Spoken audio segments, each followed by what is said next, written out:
Hey there, Blake Snow here.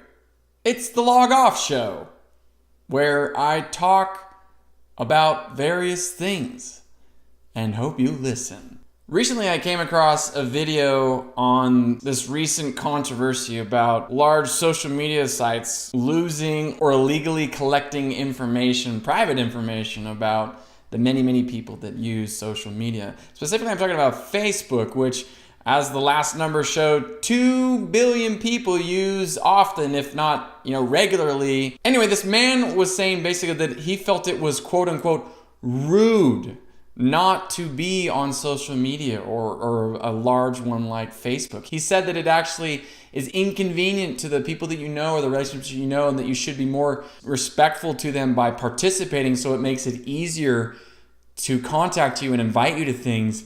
And I'm just floored that that idea or thought even exists, that people are perpetuating it. And why I'm here today is to tell you that how wrong and utterly stupid that advice is, or that line of thinking is. It makes absolutely no sense. I say this after quitting social media and Facebook over 8 years ago.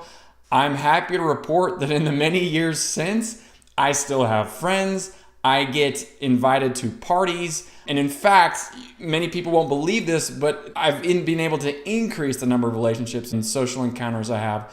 My FaceTime is a lot higher than it was when I was on social media daily and participating in Facebook. I'm not just saying that because this fits nicely with my book and I'm trying to drum up sales, or I feel obligated to say that. I'm generally saying that in truth, that my social life is better having left that behind. I'm not saying there's not value in that. I don't think it's the devil, but for me personally, and I think for a lot of other people, it's way better to get off social media. Research from Harvard, Cambridge, a lot of fancy schools have even shown and proved that we feel lonely, miserable, isolated when we get on social media. We feel inadequate as human beings, and it's just no way to live. And the irony is if you do participate in social media, not only are you the user, you're also the product. You're what's being sold. So it's not really that big of for me, that huge of a news to hear that companies or Facebook is collecting private data behind the scenes, maybe underhanded or in shady ways, to then sell that information to other people so they can make a buck. There was a lot of uproar, and I was shocked to find that so many people felt like they had to stay on, or that they were trapped and that there was no other way. And I'm here to tell you there is a way. You just leave it. You leave it behind. I remember thinking when I did that in 2010, it was in May. It was about a year after my Montana moment, and I viewed that as the next step to, I'm gonna take back my life, get back some time, and I don't wanna have this constant fear of missing out that smartphones and excessive interneting and social media, light fell.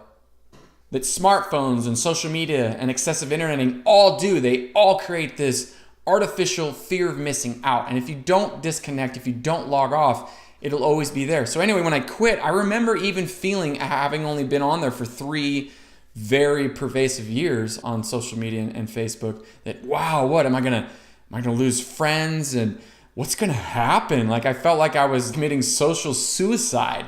And I quickly learned, seriously, days after quitting and a week after quitting, just how liberating it really is. And I really found my groove, found that balance of, I have to start texting people one-on-one more often, or calling people, reaching out to them and inviting people to do stuff. And ever since then, I've done that. I've gone to a lot more lunches, a lot more interactions.